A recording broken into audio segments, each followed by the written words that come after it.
गुरुर्ब्रह्मा गुरुर्विष्णुर् गुरुर्ब्रह्मा गुरुर्विष्णुर् गुरुर्देवो महेश्वरः गुरुर्देवो महेश्वरः गुरुसाक्षात् परब्रह्म गुरुसाक्षात् परब्रह्म तस्मै श्री गुरवे नमः तस्मै श्री गुरवे नमः।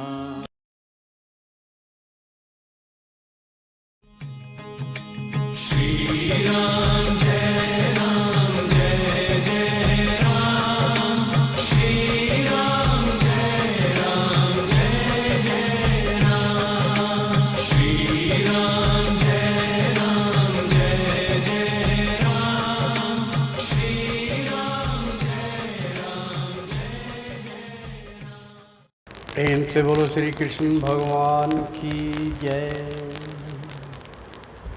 मित्रों, भक्तों, मैं आचार्य श्री राजेंद्र कुमार सूर्यवंशी भगवान श्री कृष्ण की चरणों की धूल उनका शिष्य। मित्रों, आपको जान के बहुत प्रसन्नता होगी कि भगवान श्री रामचंद्र जी सहपरिवार बजरंगबली, माता रानी, घोर कलयुग में, क्योंकि ये प्रलय काल चल रहा है, घोर कलयुग में उनका आगमन हो चुका है। तो मित्रों, प्रेम से बोलो सियापति रामचंद्र की जय। मित्रों, रामायण, संपूर्ण रामायण का यहाँ पर अमृतपान करा रहे हैं, आप करना मत भूलिए। तो शुरू करते आज का धारावाहिक रामायण। मित्रों, प्रसंग चल रहा था राज तिलक। पिछले अध्याय में हमने आपको बतलाया था कि राम बाम दिशि जान की सुशोभित गुण की खान, देख मुदित थी मात सब सुफल जन्म निज जान। यहाँ तक जब वो राजगद्दी पे बैठ गए तो बहुत शोभावान हो रहे थे। तो सब लोगों के मन के अंदर तो जन्म निज जान, यानी कि सुफल जन्म निज जान, सबका जन्म सुफल हो गया, जान में जान आ गई। यहाँ तक पिछले धारावाहिक में हमने आपको कथा का व्याख्यान किया था। आज का धारावाहिक प्रारंभ करने जा रहे हैं मित्रों। तो प्रेम से बोलो सियापति रामचंद्र की जय। तो आज का धारावाहिक शुरू करते हैं। आसन आसीन निरख प्रभु को, मुनि जन परिजन मन मोद बड़े। यानी कि आसन आसीन निरख प्रभु को, यानी कि उनको बड़ी प्रसन्नता के साथ आसन पे बिठाया गया। मुनिजन जो थे, मुनिजन, गुरुजन, परिजन मनोमोद बड़े, और सब लोग वहाँ पे उपस्थित हो गए। तब विप्रों ने उच्च, यानी कि विद्वानों ने, पंडितों ने उच्च ध्वनि से, बहुत उच्च ध्वनि से उठकर वेदों के मंत्र पढ़े और वेदों का वहाँ पर उच्चारण हुआ। पंडितों ने वेदों का मंत्र बहुत ज़ोर ज़ोर से पढ़ा। तो मुनिवर वशिष्ठ ने, यानी कि गुरुदेव वशिष्ठ ने तिलक किया श्री रामचंद्र के मस्तक पर। भगवान श्री रामचंद्र के मस्तक पर गुरु वशिष्ठ जी ने तिलक लगाया, क्योंकि यहाँ पर राज तिलक का जो है वो चल रहा है मित्रों प्रसंग। उपरांत किया सब विप्रों ने अत्यंत प्रफुल्लित मन होहार, यानी कि सब लोग खुशी से अत्यंत प्रफुल्लित हुए, खुशी प्राप्त हुई। सूत का वह राज तिलक लग कर, हर्षी मन में सब मत नारी और मत तारी। यानी कि सुत का वह राज तिलक, यानी कि पुत्रों का वह राज तिलक देखकर, लग कर, हर्षी मन में सब महतारी, यानी कि माताएं थी, और सब बहुत प्रसन्नता पूर्वक जब राम को राज तिलक करते हुए देखा तो बहुत प्रसन्नता थी। दे दिया विपुल धन विप्रों को, गज बाज रथादित्य अस्वारी। अर्थात मित्रों, दे दिया विपुल धन विप्रो, यानी कि अब बहुत खुला डुला जो है विप्र जो वहाँ पे ब्राह्मण थे जिन्होंने उच्चारण किया, जिनके समक्ष सारा राज तिलक हुआ गुरु के हाथों से। तो मित्रों प्रसन्न होके उनको विदाई के समय सारा मतलब धन के साथ उनको गज बाज रथ आदित्य अस्वारी यानी कि गाजे बाजे के साथ रथ आदि की सवारी में बिठा के उनको जो है उनका स्वागत किया गया और उनको धन से उनकी मनोवृत्ति संपूर्ण करी पंडितों की और विदा किया। महलों में महिला टिक बनी मंगलचार सब करती थी, यानी कि महलों में महिला पिक बहनी यानी कि सारी की सारी जो है सबके मुख से जो है मंगल आचार सब करती थी। मंगल गीत गाए जा रहे थे, मंगल आचार यानी कि मंगल करने की स्तुति कर रहे थे। शुभ घड़ी मुद्दतों में आई आनंद ही में अब भरती थी, यानी कि शुभ घड़ी 14 वर्षों के बाद आई, आनंद ही बहुत हृदय में आनंद उत्पन्न हुआ में अब भरती थी, यानी कि आनंद में आनंद पे आनंद, आनंद पे आनंद वो अंतरात्मा में भरते रहे। तो नौबत नकारे बसते थे सरकारी नौबत खाने में, यानी कि नौबत नकारे बसते थे, सारे जो है लिंगाड़े बज रहे थे, खुशी मनाई जा रही थी। और सरकारी नौबत खाने में यानी कि जो वहाँ के राजा थे, यानी कि जो राजा की प्रजा थी और राजा थे वही सरकारी माने जाते थे, उनके रहते सहते सब कुछ प्राप्त होता था मित्रों। तो नौबत खाने में और यानी कि कितने ही व्यंजन खाने में थे। पुर नर नारी हुल साते थे, यानी कि पुल नर नारियाँ वहाँ के नगर के सारे नर नारी हुल साते थे, मतलब बहुत हुल्लड़ मचा के खुशियाँ मना रहे थे, तालियां पीट रहे थे इस अवसर के पा जाने में। और ऐसा अवसर प्राप्त हुआ कि भगवान श्री रामचंद्र जी जो है वो राजपाट संभालेंगे। इतना खुशी की प्रशंसा हुई, सबके मन में यही इच्छा थी वो पूर्ण हुई। तन धन मनुष्य का कितना ही देव उपस्थित उस जहाँ पर, यानी कि तन और धर मनुष्य का जितने ही, चाहे तन धर मनुष्य का कितने भी हो, थे देव उपस्थित उस जहाँ पर, मतलब उस जगह पे सारे देव स्वरूप थे और देव उपस्थित थे जब उनका अभिषेक हो रहा था। तो अचतुरानन सुरपति वायुवर्ण, यानी कि अचतुरानन सुरपति राजा के राजा और वायु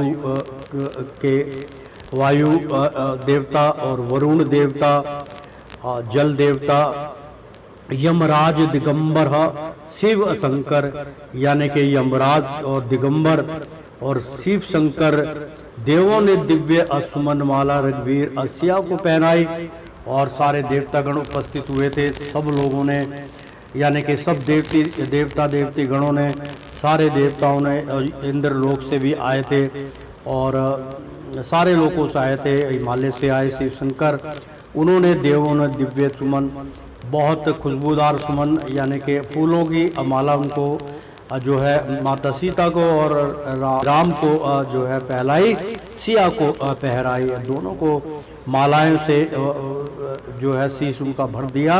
महलों में मंगल गाने को किन्नरों अप्सरा है आई, यानी कि किन्नरी जो अप्सरा है, यानी कि किन्नर जो होते थे, जो गाजा बजाते थे और गाना गाते थे, उनको किन्नरों बोलते थे मित्रों। आजकल तो ये लोग नकली किन्नर हैं, वहाँ पे भी उस लोक में भी किन्नर होते थे। तो किन्नरों ने जो संगीत के बादशाह होते थे, संगीत से अब बहुत प्रेम करते थे, उनको किन्नर बोला जाता था, किन्नरी अप्सरा, यानी कि जो एक तो हिंजड़ा होता है, एक हिंजड़ी जिसको बोलते हैं, तो किन्नरी अप्सरा है आई। और अप्सरा लोग वहाँ पे बहुत खूबसूरत उपस्थित हुई। इस राज तिलक की शोभा को वर्णन करना आसान नहीं, जीवा आंखों से अंधी है, आंखें लाचार जबान नहीं, यानी कि किस प्रकार से इस राज तिलक की शोभा का वर्णन करें, ऐसी हमारी आंखें नहीं, ऐसा हमारा हृदय नहीं। और देख के हमारी जीवा नहीं कि हम कैसे व्याख्या करें। इतने खूबसूरत यहाँ पे जो है वातावरण था, मंगल गीत गाए जा रहे थे।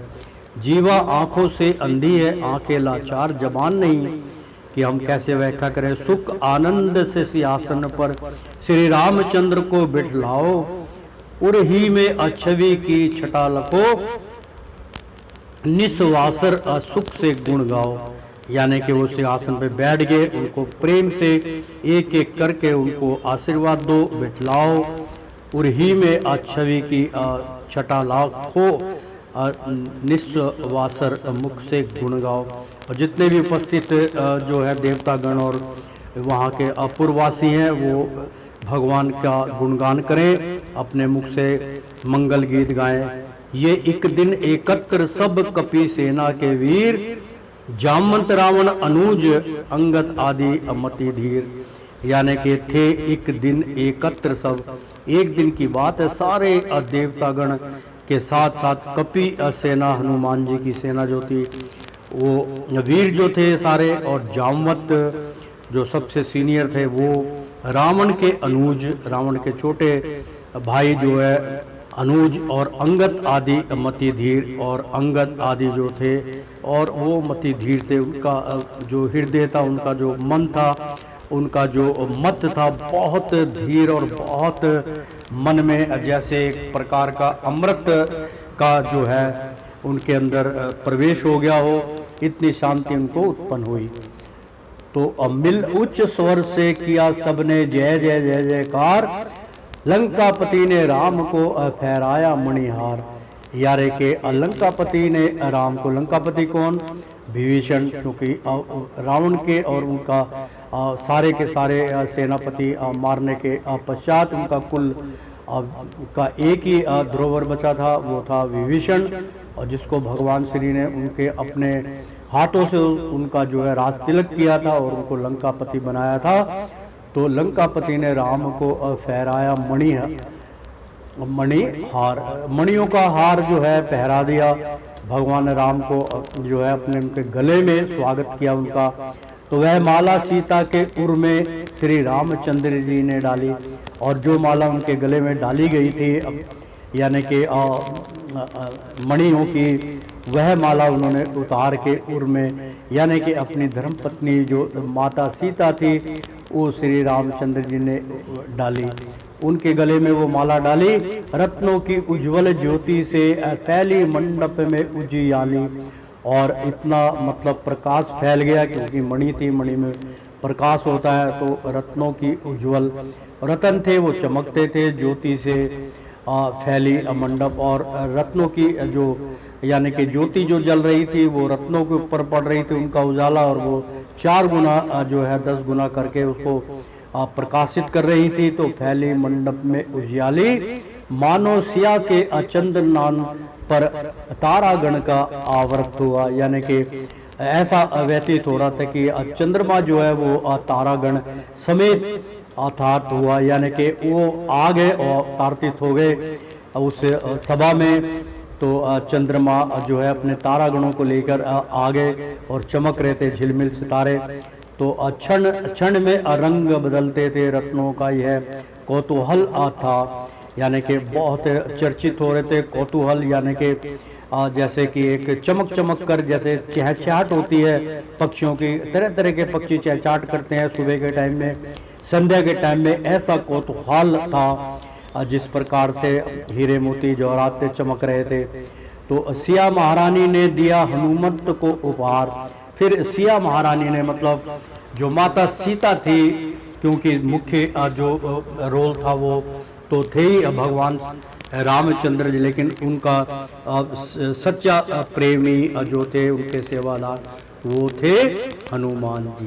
तो सिया महारानी ने दिया हनुमंत को उपहार एवं उनके कंठ में डाल दिया वह हार। और सिया जो माता सीता थी, हनुमंत के गले में उपहार एवं उनके कंठ में उनको उपहार दिया। उपहार के तौर पे ये मैं तुम्हें इनाम दे रही हूँ। तो एवं उनके कंठ में डाल दिया वह हार, और उनके कंठ में वह मोतियों का हार जो है डाल दिया। बहुत सुंदर प्रसंग है मित्रों यहाँ पर कि भगवान से जो प्रेमी होते हैं उनको किसी चीज़ की अभिलाषा नहीं होती, निस्वार्थ सेवादार होते हैं वो। उसी का यहाँ पे अब मेरे को लग रहा है कि प्रसंग आएगा। एवं उनके कंठ में डाल दिया वह हार, कपि ने उस माला को लेकर हर दाने को उल्टा पलटा, यानी कि हाथ में पकड़ के उस दानों को यानी कि मनकों को उल्टा पुल्टा देख रहे कि ये है क्या। तो कुछ देर गौर करके देखा, समझा ना कोई मतलब उनका। और काफी देर के बाद हनुमान जी ने उनका कोई मतलब नहीं समझा कि इसका मैं क्या करूंगा, ये क्या है, माला है क्या है, नहीं समझ पाए। फिर लगे तोड़ने दांतों से, और फिर उसको अपने दांतों से मणकों को तोड़ने लगे। माला के हर एक दाने को सब हो अचरज से लगते थे। और ऐसा करते हुए देख के हनुमान जी को कि दांतों से माला को, मोतियों को तोड़ रहे हैं, वो हीरे जोरातों को तोड़ रहे हैं।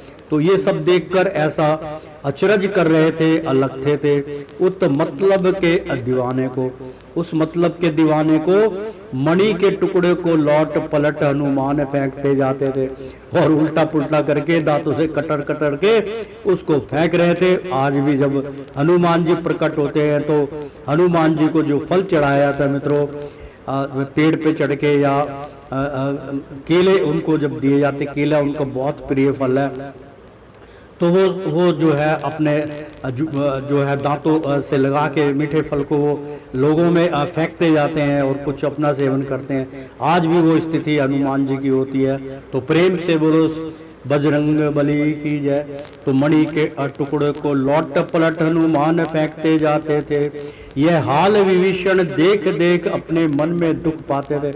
और विभीषण जो थे कि यार मैंने तो इतनी कीमती जो माला थी, यानी कि इतनी कीमती मणियों की माला जो है मैंने भगवान राम के गले में डाली, और राम जी ने अपने गले से उतार के सीता के गले में डाली, और सीता जी ने अपने गले से उतार के हनुमान जी को के गले में डाली, और हनुमान जी ने उसके टुकड़े टुकड़े करके फेंकने लगे। यह देखकर विभीषण बहुत दुखी हुए। जानवंत तब कह उठे है यह मसल अनादि, यानी कि जामवंत तब कह उठे है यह मसल अनादि, यानी कि ये इनका स्वभाव है, अनादि है, ये अनादि काल तक भगवान की शरणों में रहते हैं। तो यह मसल के जो फेंक रहे यही अनादि काल के देवता माने गए हैं। तो बंदर क्या जाने भला अदरक आदि का स्वाद, यानी कि डायलॉग मारा कि बंदर क्या जाने अदरक का स्वाद।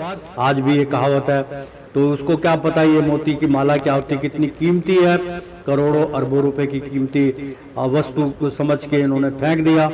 तो यह लीला लगकर हनुमंत के सुग्रीव लगे कहने, भाई क्यों तोड़ रहे हो रत्नों को, क्या करते हो यह चतुराई।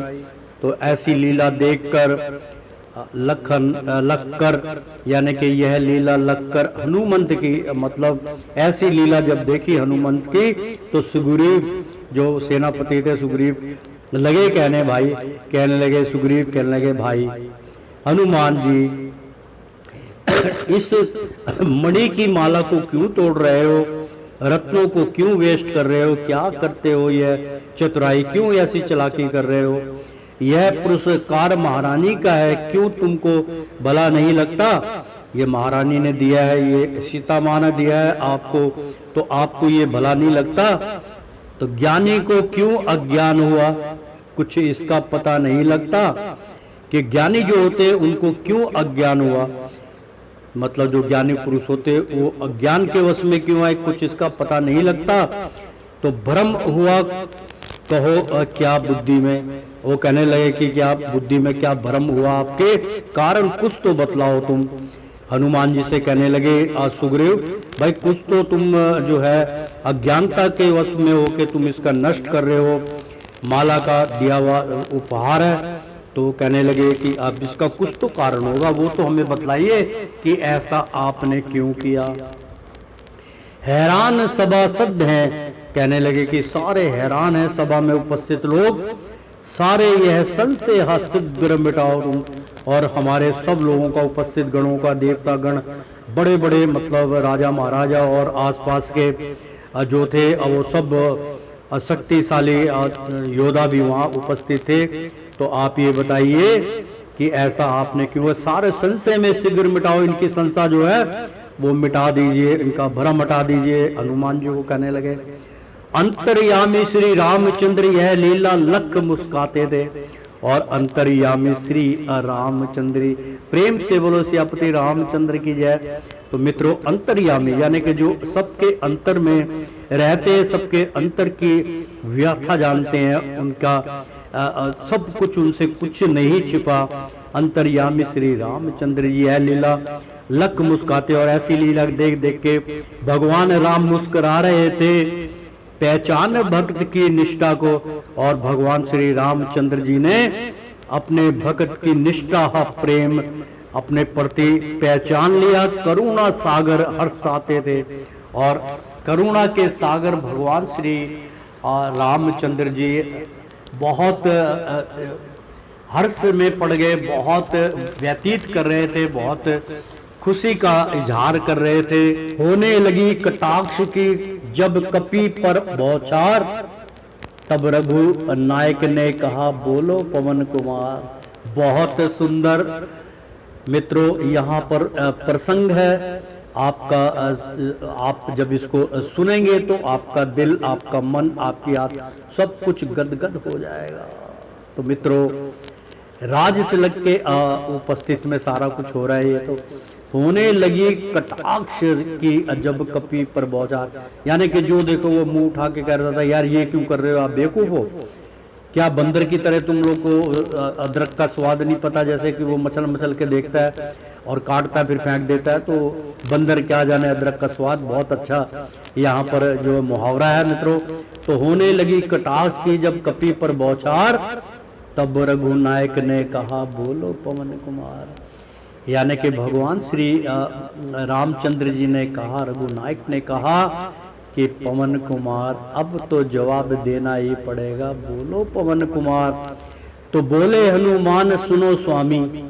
अब भगवान ने जब उनको प्रसन्न किया तो कहने लगे, बोले हनुमान सुनो स्वामी, कारण इसका बतलाता हूं, जिसको अमूल्य समझा सबने। मतलब जो यहाँ उपस्थित गण है, हनुमान जी कह रहे हैं कि इसको जो वस्तु है इसको ये अमूल्य समझ रहे हैं। तो कारण इसका बतला रहे हैं, भगवान श्री रामचंद्र जी को जवाब दे रहे हैं। उपस्थित गण सबको जवाब मिल रहा है कि जिसको अमूल्य समझा सबने, यानी कि सुग्रीव और वहाँ उपस्थित गण सब ने उसको जो है अमूल्य वस्तु समझा। मैं कौड़ी का नहीं पाता हूँ, यानी कि मैं इसे एक कौड़ी, कौड़ी का मतलब होता है कौड़ी की कोई कीमत नहीं होती मित्रों, सबसे छोटी कौड़ी मानी जाती है। तो मैं कौड़ी का नहीं पाता हूँ, और मैं इसकी कीमत जो है अपने लिए मैं कौड़ी का भी इसको नहीं समझता जिसको तुम अमूल्य समझ रहे हो। बहुमूल्य वही है इस जगत में, बहुत सुंदर, बहुमूल्य वही है इस जग में जो राम नाम से अब सुशोभित है, यानी कि जो राम नाम से अभूषित है, जो राम नाम को जानता है और राम नाम की आराधना करता है, अभूषित है, उसी में विलीन है। तो बहुमूल्य वही है इस जगत में, इस जग में जो राम नाम से अभूषित है, जिसमें यह प्यारा नाम नहीं वह सारहीन है, दूषित है। यानी कि अगर परमात्मा का नाम आप नहीं लेते, भगवान से नहीं जुड़े, तो आप दोषित हैं, आपका कोई इसके अंदर अस्तित्व नहीं है, दोषित है। यहाँ पर मित्रों बहुत सुंदर यहाँ पर श्लोक आया है। मैं नहीं चूकता चाहे कुछ भी हो जाए, क्योंकि मैं एक सच्चा आचार्य हूँ। आज का जो स्थिति चल रही है धर्म और अधर्म का यहाँ पर उल्लेख भी चल रहा है, और साथ के साथ आपको मैं प्रमाण दे रहा हूँ। यहाँ पर बजरंग बली कह रहे हैं, जरा प्रेम से ध्यान से श्लोक को सुनिएगा मित्रों कि वो क्या कह रहे हैं। तभी मैं कहता हूँ उनका आगमन हो चुका है कि बहुमूल्य वही है इस जग में जो राम नाम से अभूषित है, यानी कि राम नाम को ही जानता है, बाकी सब चीज उसके लिए मिथ्या है। भूषित इसी को कहते हैं मित्रों। तो जिसमें यह प्यारा नाम नहीं वह सारहीन है, दूषित है। अब आप समझ रहे, जो यहाँ पर अधर्मी लोग हैं वो दूषित हैं, उनके कर्म दूषित हैं। वो हर कर्म, जो कोई भी एक कर्म वो नहीं बतला सकते, 100 झूठ बोलते हैं, अगर वो थोड़ा सा सत्य की तरफ ध्यान दे तो वो तो भूषित हो सकते हैं, लेकिन वो सब के सब दूषित हैं, क्योंकि मांसाहारी भोजन खाते हैं और ऐसे भोजन का वो इस्तेमाल करते हैं जो धर्म के विरुद्ध है मित्रों। तो वो लोगों को दूषित कहा गया है। और आज मैं कर रहा हूँ, और कितने हजारों साल बीत चुके हैं, त्रेता युग को 7 या 8 हजार वर्ष जो है अपूर्व की यहाँ पे कथा चल रही भगवान राम की, तो जिसमें यह प्यारा नाम वही है, सारहीन है दूषित, यानी कि जिसके पास भगवान राम का नाम है, सुमरन है, वही इंसान है, अन्यथा सारे के सारे प्राणी दूषित हैं। तो मैंने इसका एग्जाम्पल भी दे दिया, दूषित कौन है। आप समझ सकते हैं कि जो कर्महीन है, जो धर्म के विरुद्ध चलने वाले, वो दूषित हैं और उनका विनाश निश्चित है मित्रों।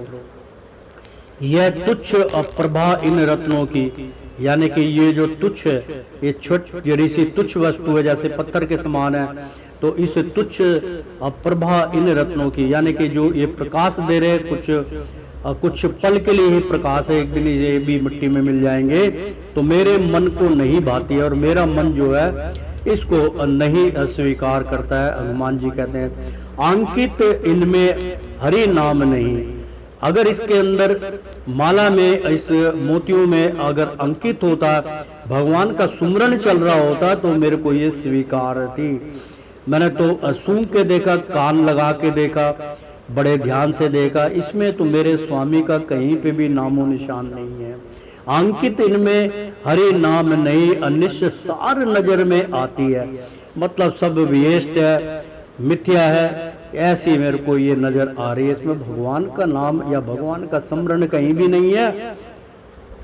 तो अंकित हो भीतर दानों के, मतलब जो अंतरकण में आपके माला चल रही है राम की, तो अंकित हो भीतर दानों में, तो जो अंतरकण में जो माला है उसके अंदर भगवान का नाम सुमरन हो।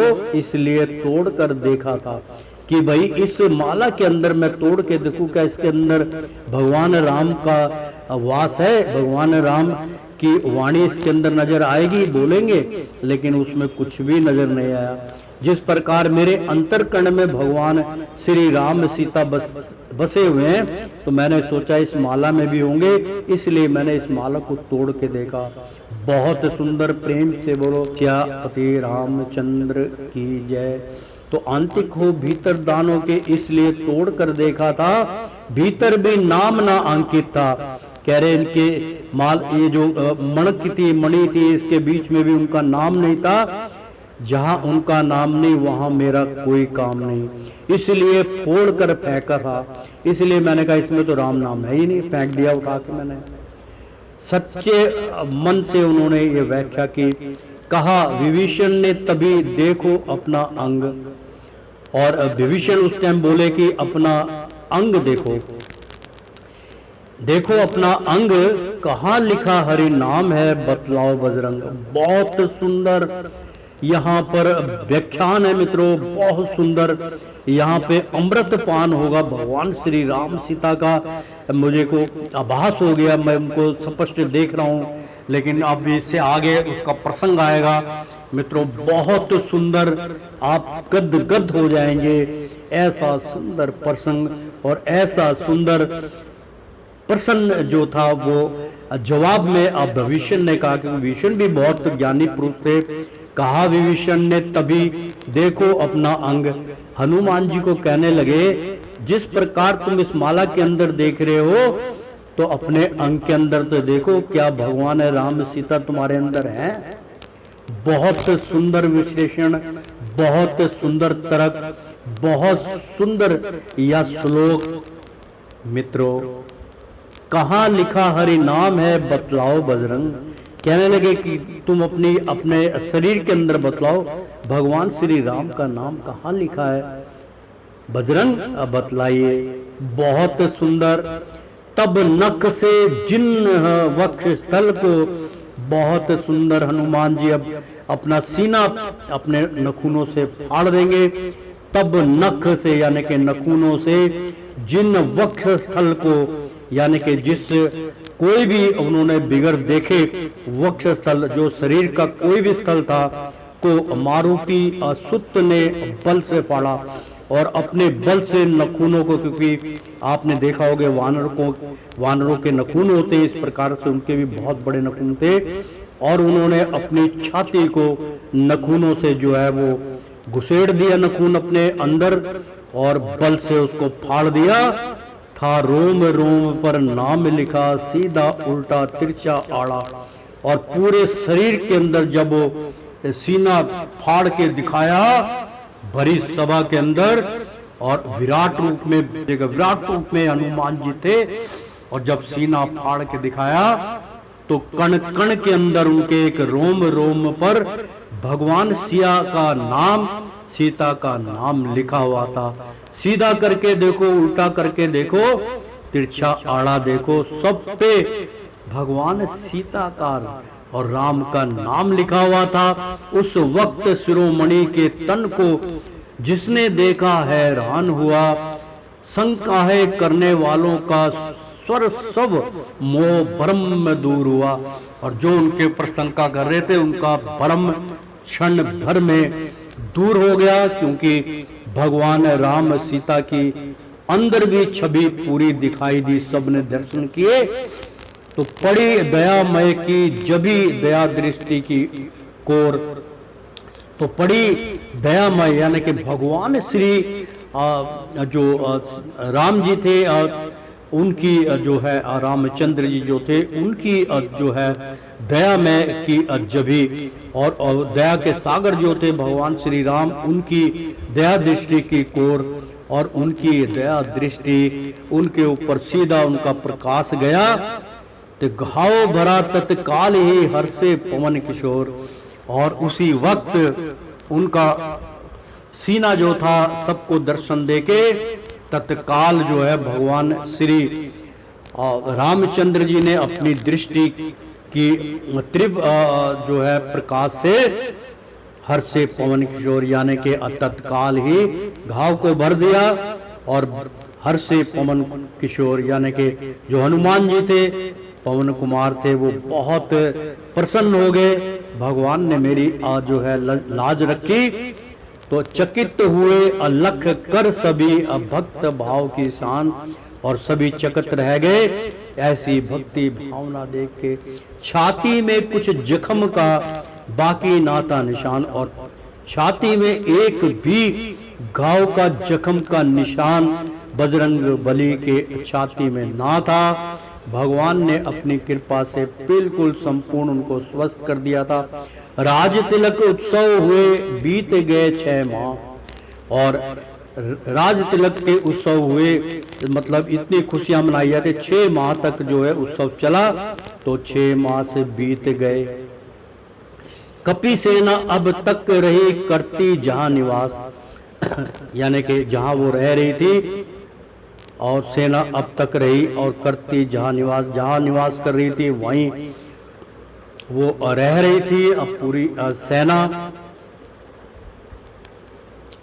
एक दिवस सियावर राघव ने, यानी कि जो भगवान श्री रामचंद्र थे, सब सका सामने बुलवाए, और सारे अपने सका जो उनके मित्र गण थे, उनके जो भी चाहने वाले थे, सबको अपने समक्ष बुलाया। भगवान श्री रामचंद्र जी ने अति प्रीति सहित सम्मान किया, यानी कि उनके प्रति प्रीति लगाई, प्रेम किया और अपने सीने से लगा लिया, तो अति प्रीति सहित सम्मान किया और प्रेम के साथ उनका बहुत मान सम्मान किया। सन्मुख अपने सब बैठाए, और अपने सन्मुख अपने सामने सबको उन्होंने बैठा लिया, और मृदु वाणी यानी कि बहुत मधुर वाणी से संबोधन कर बोले उनसे यह रघुराई। बहुत सुंदर वाणी से भगवान श्री रामचंद्र जी उन सब सखा से बोले, क्या करूं प्रशंसा में उसकी जो तुमने करी सेवा काई। यानी कि अब भगवान रामचंद्र कहने लगे कि मैं कैसे प्रशंसा करूं, किस प्रकार से आपकी प्रशंसा करूं, किस प्रकार से आपका शुक्रिया अदा करूं, किस प्रकार से प्रशंसा उसकी जो तुमने करी सेवा काई। और जो तुमने मेरी सेवा करी है, मेरे वन तक की सेवा करी, यहाँ पे सेवा करी है, 6 महीने तक मेरी अगुवाई की है, मैं उसका किस प्रकार से आपकी प्रशंसा करूं, किस प्रकार से आपका धन्यवाद करूं। जिस परम प्रतापी रावण से इंद्र आदि देव घबराते थे, जिसके भय से रणधीरों के औसान खाता हो जाते थे, यानी कि और जो परम वीर था, जिस परम प्रतापी रावण, बहुत परम प्रतापी रावण था, इंद्र आदि देव भी उससे घबराते थे, जिसके अभय से रणधीरों, यानी कि रण में आप लोग सब लोग रणधीर थे, जो वहाँ पे योद्धा थे, औसान खता हो जाते थे, यानी कि 1 मिनट में इधर उधर हो जाते थे उसके डर से, लेकिन मुकाबला फिर करते थे। उस बलशाली को जीत लिया, यह सब कर्तव्य तुम्हारा है, मन से ना विचारूंगा तुमको, दृढ़ कर मैंने प्रण धारा है। मैं ऐसे अपने जो सेवक हैं, जो मुझे सेवा मेरी करते हैं, राम का सुमरन करते हैं, भगवान के चलते हुए कदमों पे चलते हैं, अंग संग उनको रखते हैं, उनका मैं मन से ना विचारूंगा, अपने मन से उनको कभी त्याग नहीं करूंगा।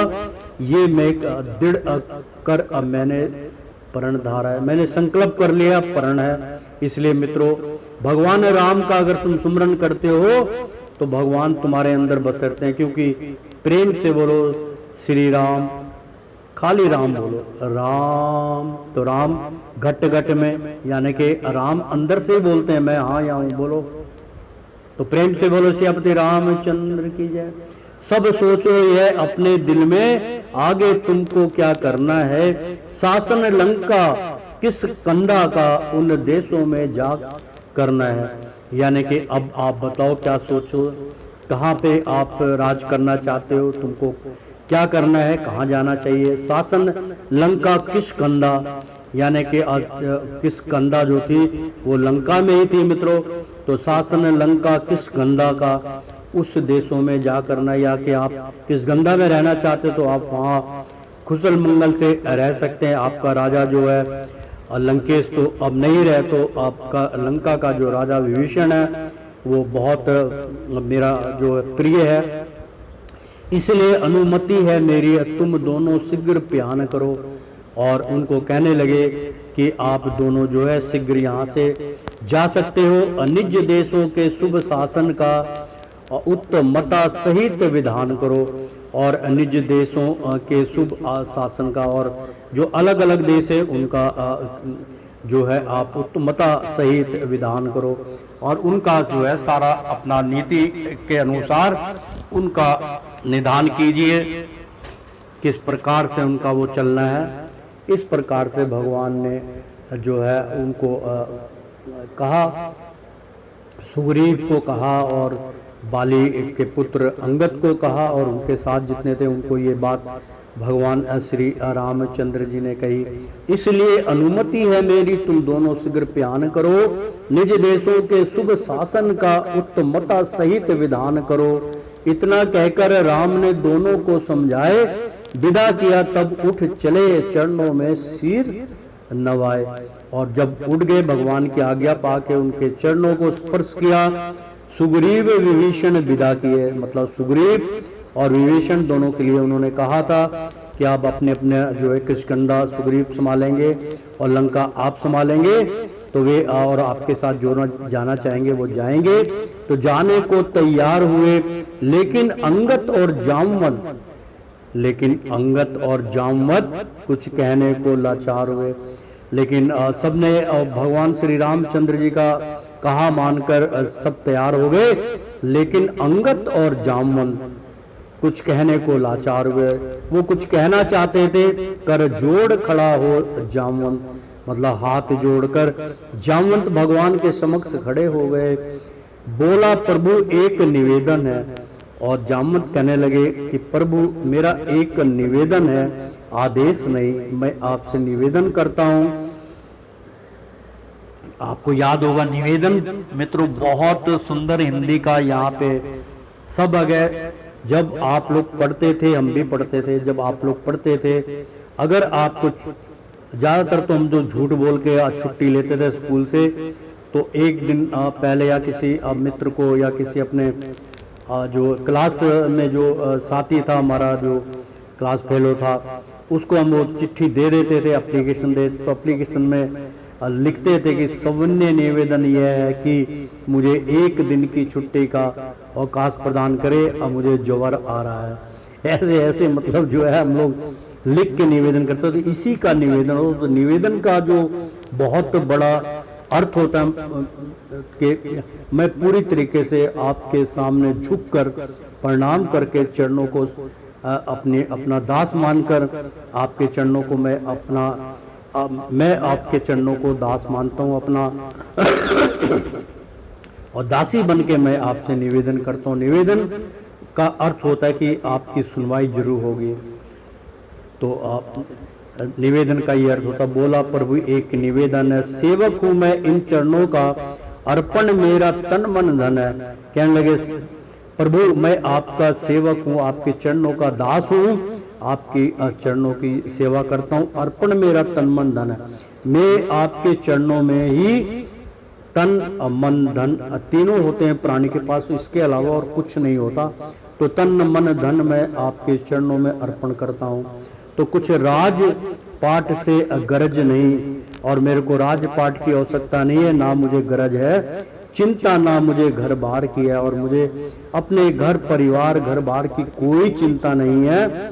अनजन्म रहूं चरणों में पड़ा, यानी कि जब तक मेरा शरीर रहेगा, जब तक मैं अनजन्म, यानी कि जब तक मैं मृत्यु को प्राप्त नहीं होऊंगा, और जब तक मेरा मतलब आजन्म, यानी कि जब तक मेरा जीवन रहेगा, मैं आपके चरणों में पड़ा। यह इच्छा ताबेदार की है, मेरी यही इच्छा है कि मैं आपके चरणों में आपका दास बन के ही अपना जीवन व्यतीत करूं। सुन करुणा साने वचन, जल भर लाए नैन। ऐसे वचन सुनकर भगवान श्री रामचंद्र जी जो करुणा के सागर हैं, उनके नैन भर आए। प्रेम निरख विहल हुए, रघुवर करुणा ऐन।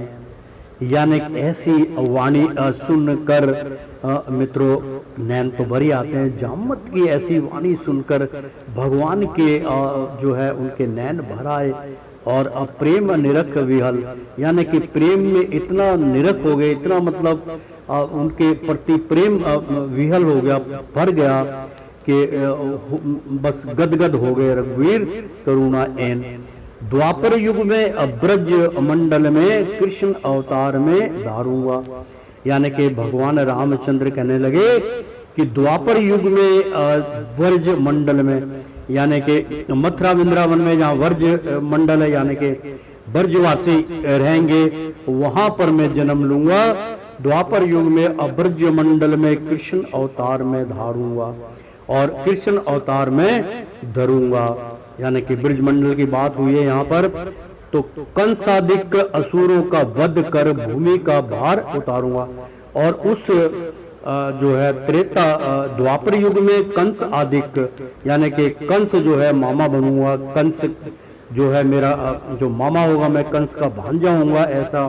तो कंस दिक्क असुर, और वो असुर जाति के हैं, वो रह गए। तो असुरों का वध कर भूमि का भार उतारूंगा, और इस भूमि को हल्का कर दूंगा। स्वच्छ छंद रूप से विचरो तुम, और सदा सुख को धाओगे, और स्वच्छ छंद रूप से विचरो तुम।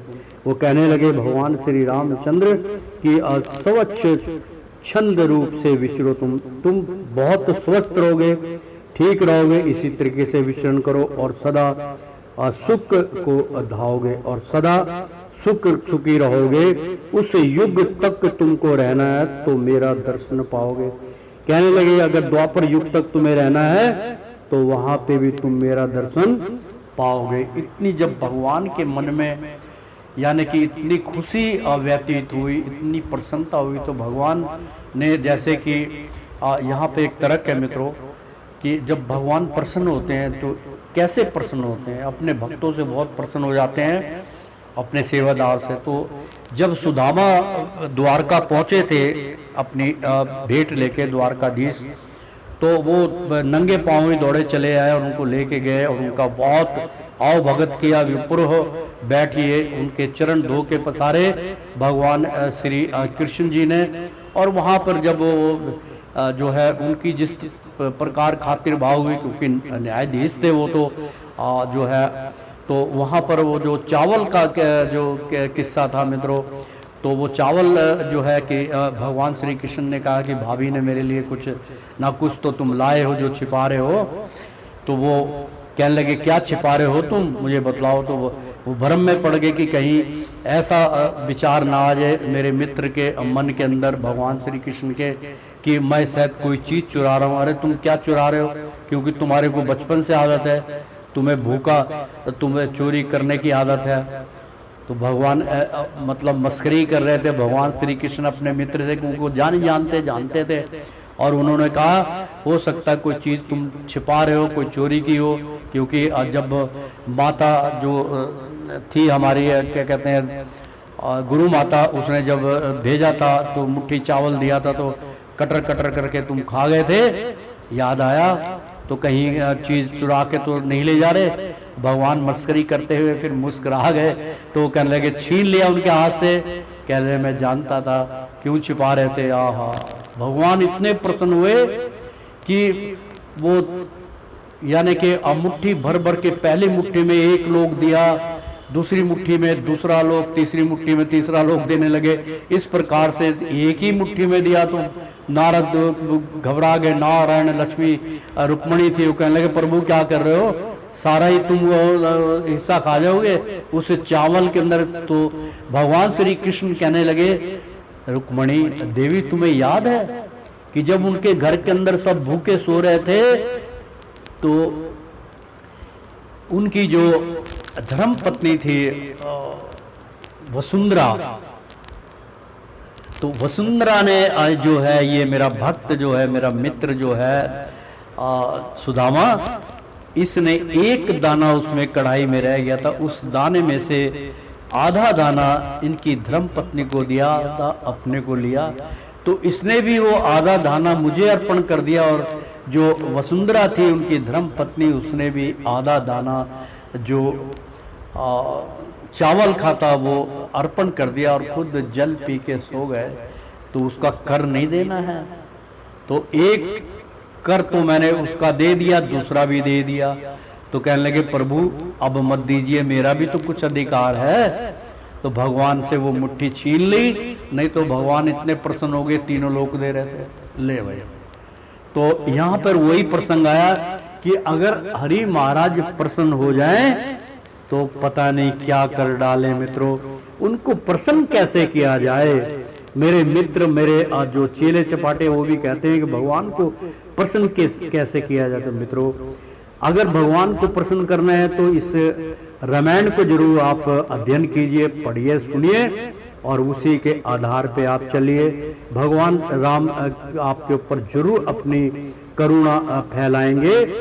तो यहाँ पर बहुत सुंदर करुणा एन, तो द्वापर युग में ब्रज मंडल में कृष्ण अवतार में धारूंगा, कंस आदि असुरों का वध कर भूमि का भार उतारूंगा, स्वक्त छंद रूप से विश्रो तुम, यानी कि जामवंत को कह रहे हैं कि सब छंद रूप से। और जामवंत की आपको पता है लड़की जो स्त्री थी वो द्वापर युग में भी वो जो जामवंत थे वो आए थे। तो जामवंत की जो पुत्री थी जो है उनके साथ भगवान श्री कृष्ण ने जामवती जो थी उनकी उनसे विवाह किया था। तो अच्युत छंद रूप से विचरो तुम और सदा सुख को धाओगे। भगवान कहने लगे कि तुम मेरे अंग संग रहोगे और द्वापर युग में भी तुम मेरे साथ ही रहोगे। तो उस युग तक तुमको रहना है, तुम मेरा दर्शन पाओगे। कहते कि द्वापर युग तक भी तुम मेरे संग रहोगे, अंग संग रहोगे। तो जामवती थी जो मित्रों आपको याद आ गया होगा, तो ये उन्हीं की जो है ये जामवंत की पुत्री थी। जब वो जो बहुत अनमोल जो है मणि लेने के लिए गए थे तो भगवान के साथ पहले तो युद्ध हुआ था, फिर वो समझ गए कि ये साक्षात नारायण है। तो जामवंत ने उनके चरण पकड़े और उनको कहा कि मेरे पास तो एक ही धरोहर है, मेरी पुत्री से विवाह कर लीजिए और ये मणि ले जाइए, क्योंकि उन पे आलसन लगा था। आलसन को धोने के लिए भगवान ने कहा तथा अस्तु, मुझे स्वीकार है। इसलिए जो है वो किया था। जैसे सत्यभामा थी उनकी पत्नी और रुक्मणी थी, इसी प्रकार से जामवंती थी और उसके साथ विवाह करना पड़ा। तो भगवान का अंग रहा ना जामवंत का। तो प्रेम से बोलो सियापति रामचंद्र की जय। तो मित्रों बहुत सुंदर चल रहा है रास तिलक, आनंद ही आनंद है। तुमसे जो जामवती कन्या होगी, आ गया मित्रों, मैंने पहले इसका उच्चारण कर दिया, मैं क्षमा चाहता हूँ कि जब समय मिलता है और जब याद आ जाती है तो फिर इसका द्वापर युग का भी कथा उच्चारण करना पड़ता है मित्रों।